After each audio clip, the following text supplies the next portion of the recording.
لوگوں سے عزتیں تلاش کرتے ہو تو وہ کیا تمہیں عزت دیں گے؟ وہ تو کل اچھا کہتے ہیں، پرسوں برا کہنے لگ جاتے ہیں۔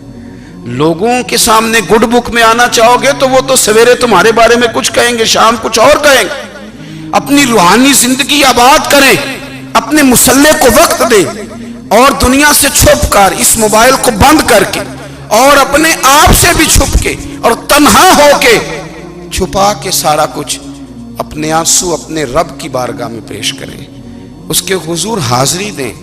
سنو نا ترمذی کی حدیث، اور اسے یاد رکھنا، نبی پاک علیہ السلام نے فرمایا اپنے دکھ لوگوں کے سامنے نہ بیان کرنا، سیٹھوں نوابوں کو نہ بتاتے پھرنا، دنیا داروں کے سامنے جا کے نہ رونا کہ میں تکلیف میں ہوں۔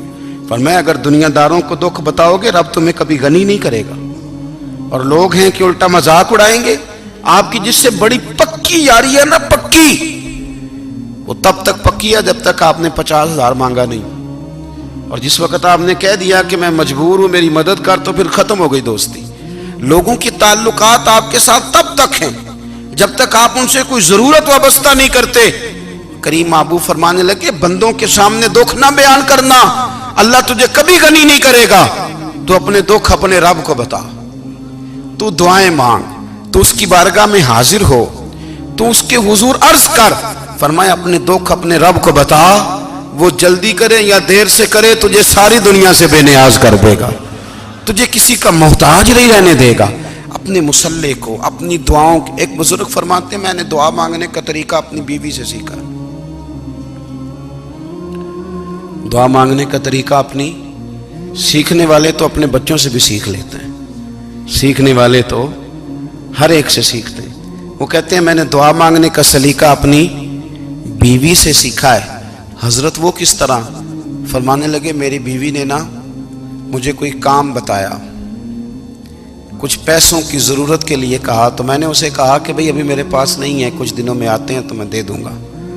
عورتوں کی عادت ہوتی ہے وہ بار بار یاد کراتی ہیں، 2-4 دنوں کے بعد پھر اس نے کہا حضرت وہ میں نے کہا تھا کچھ پیسے، میں نے اسے کہا کہ ابھی میرے پاس نہیں ہے، کچھ دنوں میں ملتے ہیں تو میں تمہیں دے دوں گا۔ اس نے کچھ دنوں کے بعد پھر کہا حضور وہ میں نے کچھ پیسے کہے تھے۔ فرماتے میں نے ڈانٹ دیا، میں نے کہا کہ کیا تو روز مجھے شرمندہ کرتی ہے، کہا نا میرے پاس نہیں ہے، ہوں گے تو دے دوں گا، تو روز یاد کراتی ہے۔ فرماتے ہیں اس نے پہلے تو میری ڈانٹ کو سہا، پھر میرے سخت جملوں نے اس کی آنکھوں میں آنسو پیدا کر دیے، پھر اس نے اپنے آنچل میں اپنے اس دکھ کو سمیٹا، اور پھر اس نے ایک جملہ کہا تو میں رو پڑا، اور مجھے اپنے رب سے مانگنے کا طریقہ آ گیا۔ مجھے کہنے لگی حضرت جی آپ نے ڈانٹ دیا میں نے سہ لیا، پر آپ ہی میرے شوہر ہیں، بتائیں نا آپ سے نہ کہوں تو میں کس سے جا کے کہوں۔ فرماتے ہیں میں رو پڑا، اور میں کھل کے رویا، اور میں تڑپ کے رویا، اور پھر میری سسکیاں بند گئیں۔ تو مجھے کہنے لگی آپ کو کیا ہوا؟ میں نے کہا مجھے بھی دعا مانگنی آ گئی ہے، جب میں اسے کہوں گا نا اللہ تو ہی میرا رب ہے، میں تجھ سے نہ کہوں تو میں کس سے جا کے کہوں؟ میں کیوں کسی بندے سے سوال کروں؟ میں کیوں کسی دنیا دار سے کہوں؟ میں تیرے بندوں کا، نیک بندوں کا وسیلہ لے کے، تیرے محبوب کی غلامی لے کے تیری بارگاہ میں آیا، تجھ سے نہ مانگوں تو کس سے مانگوں؟ سمجھ آ گئی ہے؟ جب میں اس رنگ میں مانگوں گا تو پھر رب میرے اوپر بڑا ہی فضل فرمائے گا، وہ میرے اوپر بڑی رحمت کرے گا، وہ میرے لیے آسانیاں کرے گا۔ عزیز دوستو ہم اس طرح کرنے لگ گئے ہیں کہ ہم نے نا اپنے تعلقات پر اعتماد کرنا شروع کر دیا ہے۔ میرے تعلقات بہت ہیں، ہم نے اپنی دولت پر اعتماد کرنا شروع کر دیا ہے، میرے پاس دولت بہت ہے۔ ہم نے اپنے علم پر، اپنی شہرت پر اعتماد کرنا شروع کر دیا ہے کہ میرے پاس فلاں چیز بہت ہے۔ یاد رکھنا جب بے نیاز اپنی صفت بے نیازی دکھاتا ہے تو بڑی بڑی دولتوں والے مجبور نظر آتے ہیں۔ بھائیو جب انسان کا رشتہ اپنے مالک کے ساتھ ہوتا ہے پھر تو غم بھی کچھ نہیں کہتے، پریشانیاں بھی کچھ نہیں کہتی، پھر تو زندگی صبر والی، پھر تو زندگی توکل والی، پھر تو زندگی بھروسے والی، پھر انسان اپنے آپ کو رسوا نہیں کرتا۔ دنیا داروں سے امیدیں اس کی ختم ہو جاتی، امیدیں اللہ رسول سے لگا لیتا ہے، مضبوط ہو جاتا ہے، مضبوط، طاقتور ہو جاتا ہے، خوددار ہو جاتا ہے، باوقار باعزت ہو جاتا ہے۔ حضرت بہلول دانا رحمت اللہ علیہ بیٹھے تھے تو ہارون رشید حج کر کے آ رہا تھا، تو رستے میں حضرت شیخ سے ملاقات ہو گئی تو السلام علیکم کے بعد کہنے لگا حضور کوئی حکم ہو تو بتائیے گا. تو حضرت بہلول دانا فرمانے لگے تیرا رب کون ہے؟ اس نے کہا اللہ. تو فرمایا میرا کون ہے؟ کہا اللہ. فرمانے لگے تو بڑا ہی بیوقوف ہے، کیا تو یہ سمجھتا ہے کہ رب ہارون رشید کو تو دے گا اور بہلول دانا کو بھول جائے گا؟ تیرا بھی وہی رب ہے، میرا بھی وہی رب ہے. اس نے اگر تجھے دے کے آزمایا ہے تو ہو سکتا ہے مجھے نہ دے کے آزما رہا ہو. جب اس کی حکمت کے تقاضے ہوں گے تو عطا کرے گا اور دے گا. تو جا اپنا کام کر. بھائی اپنی روحانی زندگی، اپنی عبادات، اپنے وظائف، اپنے روزمرہ کے معاملات، اپنی دعائیں، اپنا استغفار. دیکھو کوئی مشکل کام تو نہیں 2 رکوع ہیں سورہ واقعہ کہ اگر رات کو پڑھ لی جائے تو. میں کس طرح یہ بات بیان کروں کہ تعویذ بانٹنا آسان ہے اور وظیفہ بتانا مشکل ہے. سارا دن تعویذ بانٹیں تو لوگ لینے کو تیار ہیں، اور اگر آپ وظیفہ بتائیں تو کہتے ہیں تو مشکل کام ہے. او خدا کے بندے، اگر آپ کا تعلق قرآن پاک کے ساتھ مضبوط ہو، قرآن پاک کے ساتھ اگر آپ کا رشتہ ہو، لوگ سفارشیں ڈھونڈتے ہیں نا دنیا میں، کوئی تعلق مل جائے تو میرا کام ہو جائے. دنیا میں اتنا مشکل معاملہ ہے، آخرت میں مجھے بتائیے گا کتنا مشکل معاملہ ہوگا. میرے نبی پاک صلی اللہ تعالی علیہ وسلم نے فرمایا جو لوگ سورہ ملک پڑھا کرتے تھے نا، سورہ ملک، یہ سورت ملک قیامت میں ان کی سفارش کرے گی، اور اس طرح کرے گی کہ کہے گی اے اللہ یہاں اس بندے کو جنت میں داخل کر دے یا مجھے قرآن پاک سے علیحدہ کر دے. تو رب فرمائے گا جا اس کا دامن تھام کے اسے جنت تک پہنچایا. آپ بات کو سمجھیں، جب آپ کے تعلقات اپنے معاملات کے ساتھ مضبوط ہوں گے. یہ نبی کریم نے وعدہ کیا ہے کہ تو سورت واقعہ پڑھ تیرے گھر میں فاقہ نہیں آئے گا. حضرت عبداللہ ابن مسعود رضی اللہ تعالیٰ عنہ بیمار تھے تو حضرت عثمان غنی رضی اللہ تعالیٰ عنہ تیمارداری کے لیے تشریف لے گئے اور جا کر کے کہا کہ آپ بڑے بیمار ہیں، آپ کی بیٹیاں زیادہ ہیں، میں چاہتا ہوں کہ خزانے میں سے کچھ مدد کروں. تو سیدنا عبداللہ ابن مسعود رضی اللہ تعالیٰ عنہ اٹھ کے بیٹھ گئے اور کہنے لگے امیر المومنین، اللہ آپ کو میری طرف سے، میری بیٹیوں کی طرف سے بہتر صلہ دے. میری بیٹیوں کو کسی خزانے کی ضرورت نہیں، میں نے انہیں خزانہ دے دیا ہے. کہا جناب آپ نے کون سا خزانہ دیا ہے، میں آپ کے مالی معاملات کو جانتا ہوں. تو فرمانے لگے امیر المومنین، میرے نبی کریم نے فرمایا ہے جو سورت واقعہ پڑھے اسے کبھی فاقہ نہیں آتا. میں نے بیٹیوں کو یاد کرا دی ہے، یہ خزانہ میں نے انہیں دے دیا ہے. وہ سارے والدین سنیں جو بیٹیوں کے لیے پریشان رہتے. حضرت عبداللہ ابن مسعود نصیحت کر رہے ہیں، فرمانے لگے میں نے سورت واقعہ یاد بھی کرا دی ہے، پڑھنے کی عادت بھی ڈال دی ہے. حضور نے فرمایا ہے جو سورت واقعہ پڑھے اسے فاقہ نہیں آتا. کہنے لگے چاند تو اپنی جگہ چھوڑ سکتا ہے، سورج گر سکتا ہے، تارے ٹوٹ سکتے ہیں، پر مدینے والے رسول کی بات غلط نہیں ہو سکتی. حضور نے فرمایا فاقہ نہیں آئے گا تو انشاءاللہ کبھی بھی نہیں آئے گا. کرنے کا کام یہ ہے کہ ہم اپنے معاملات، اپنی عبادات، اپنی دعائیں، کبھی 10 منٹ عادت ہو جائے نا دعا مانگنے کی علیحدہ سے رات کو. حضور نے فرمایا جو فرض نماز کے بعد دعا مانگے اللہ اس کی قبول کر لیتا ہے. نبی پاک صلی اللہ تعالی علیہ وسلم نے فرمایا اللہ مسافر کی دعا قبول فرماتا ہے. حضور نے فرمایا اللہ مظلوم کی دعا قبول فرماتا ہے. حضور نے فرمایا بیمار سے دعا کراؤ اللہ اس کی دعا قبول فرماتا ہے. میرے نبی پاک نے فرمایا ماں باپ جب بھی اولاد کے لیے ہاتھ اٹھائیں، ویسے تے بلے شاہ تو آسمانی اڈ دیا ہی پھڑ دیں، جڑا گھر بیٹھا انہوں بڑھیا ہی نہیں. حضور فرمانے لگے ماں باپ جب بھی اولاد کے لیے دعا فرمائیں اللہ ان کی دعا کو قبول کرتا ہے. آپ اپنا تعلق بنائیں دعا کے ساتھ، عبادت کے ساتھ، مصلی کے ساتھ رشتہ بنائیں، استغفار پڑھیں. صلاح الدین ایوبی صلیبی جنگوں میں تھے،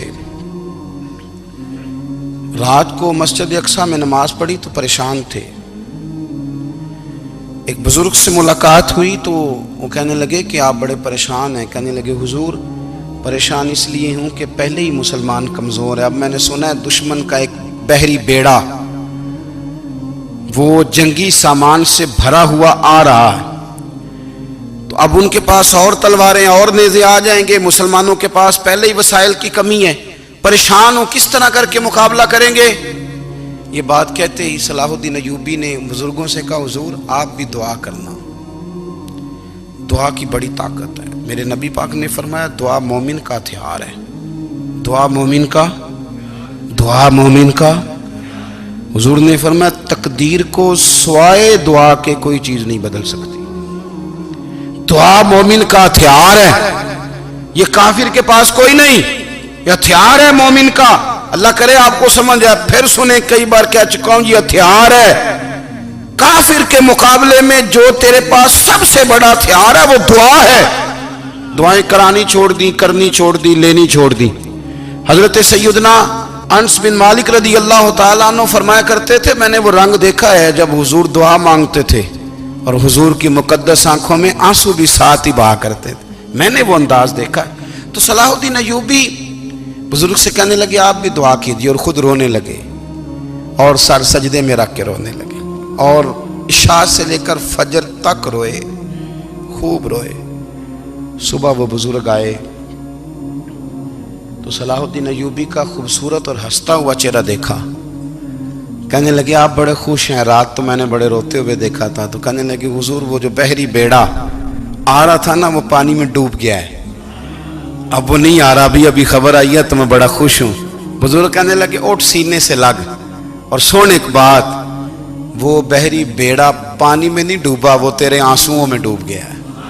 وہ جو تو رات رویا ہے نا رب کریم کی بارگاہ میں تو وہ ڈوب گیا ہے۔ حضرت عائشہ صدیقہ رضی اللہ تعالیٰ عنہ فرماتی ہیں ایک عورت تھی اور اسے نبی پاک صلی اللہ تعالیٰ علیہ وسلم نے نا وہ کلمہ پڑھ کے مسلمان ہوئی، مدینہ طیبہ آ گئی تو حضور نے مسجد نبوی شریف میں اس کے لیے مکان، ایک سادہ سا کمرہ ساتھ مسجد کے بنوا دیا، وہیں رہنے لگی۔